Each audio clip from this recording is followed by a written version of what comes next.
Have you ever felt your peace slip away because of someone's words? Maybe a stranger disrespected you. Maybe your family misunderstood you. Or maybe someone's silence made you feel invisible and your whole day changed. But here's the truth. No one can disturb your peace unless you hand them the key.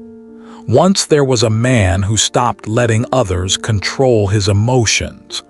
One lesson changed his life, and maybe it will change yours too. Once in a small town near the desert dunes lived a man named Ilyas. Everyone knew him for one thing: his temper. If someone spoke loudly, he argued. If a shopkeeper delayed his change, he shouted. Even when the wind slammed the door, he cursed the wind itself. His wife Nura spoke softly, but her words often went unheard. "Ilyas," she said one evening, "you burn over things that don't even touch you." He frowned. "Because people should learn manners. If they respect me, I'll stay calm." He believed his anger was justified, that the world provoked him. But truthfully, he was a prisoner of his own reactions. Every small event pulled the strings of his emotions like a puppet. One afternoon, his young son accidentally spilled tea on his papers. Ilyas exploded, shouting, cursing, blaming. The boy ran to his room in tears. Hours later, when the house was quiet, Ilyas felt that familiar emptiness, that ache after every storm he caused. That night, unable to sleep, he wandered outside. In the quiet of the desert, the stars glimmered indifferently, calm, untouched by noise. For the first time, Ilyas wondered, "Why can't I be like them?" The next morning, Ilyas heard whispers in the marketplace. A wise traveler had arrived, camping by the river bank. They said he spoke little but carried peace like a fragrance. Nura urged, "Go see him. Maybe he can help you." Ilyas scoffed, "Help me? He doesn't know my problems. He's never dealt with fools who push your buttons every day." But later that week, after another argument with a neighbor over something trivial, Ilyas's chest burned again with regret. Exhausted by himself, he finally walked to the river. Under a tree sat an old man dressed in simple linen. His face was calm, his eyes half closed as if listening to something beyond the world. Ilyas hesitated. "Master, I'm tired. Everyone around me makes me angry." The man opened his eyes and smiled faintly. "Everyone, or your mind?" Ilyas blinked. "What do you mean?" "When fire burns the house, you don't blame the wind," the traveler said. "You put out the flame within." He picked up a bowl of still water. "This is your mind when it's calm. Now watch." He stirred the water with his hand, ripples danced, breaking the reflection. "When you react, your peace shakes like this water. You can't see truth through turbulence." Ilyas stared at the trembling bowl. Something in him went silent for a moment. The next day, Ilyas returned. The traveler smiled. "Bring a candle and a mirror."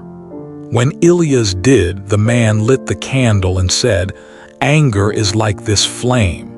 It gives light when controlled but burns everything when loose." He blew gently. The flame flickered but didn't go out. When life disturbs you, be like this: bend but don't burn. Then he held up the mirror. "This mirror is your heart. When smoke fills the room, you can't see your reflection. The smoke is your reaction. Every time you shout, you cloud your own peace." Ilyas frowned. "So I should just stay silent when someone insults me?" The traveler chuckled. "No. Silence without understanding is weakness. Calmness with awareness is power. When someone throws mud at you, step aside, don't pick it up and call it justice. That night, Ilyas thought deeply. He remembered every time he had shouted and later regretted it. He realized he was burning himself to prove others wrong. For the first time, he whispered to himself, "Maybe peace isn't something I get from others. Maybe it's something I stop losing." He slept soundly, the first peaceful sleep in years. In the following weeks, Ilyas practiced. When the shopkeeper argued, he smiled and walked away. When his son spilled milk again, he breathed slowly instead of shouting. The habit of reacting clawed at him, but each time he remembered the traveler's voice.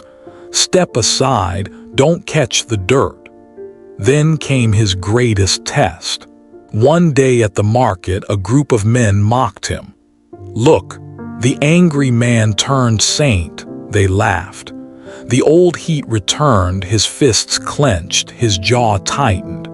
But then he saw his reflection in a window, tense, trembling. He exhaled and said, "You're right, I was that man, but not anymore." His calmness stunned them. "How can you stay peaceful when we insult you?" one asked. Ilyas smiled. "When someone offers you poison, you're not forced to drink it." Weeks turned to months. The people noticed the change. Ilyas no longer shouted at anyone. He became the person others came to when they were angry. One evening he returned to the river, but the traveler was gone. In the fading sunlight, Ilyas standed toward the empty spot and whispered, "You were right.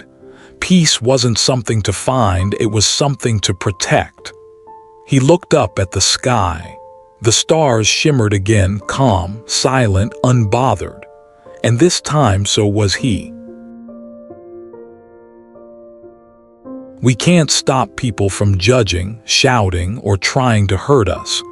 We can't stop storms from coming, but we can stop letting them shake our hearts. Every word we ignore is strength. Every calm breath is power. The one who stays centered controls his world. So next time someone tries to break your peace, smile and whisper, "You can't touch my calm." If this story moved you, subscribe for more stories that build peace, strength, and wisdom within you.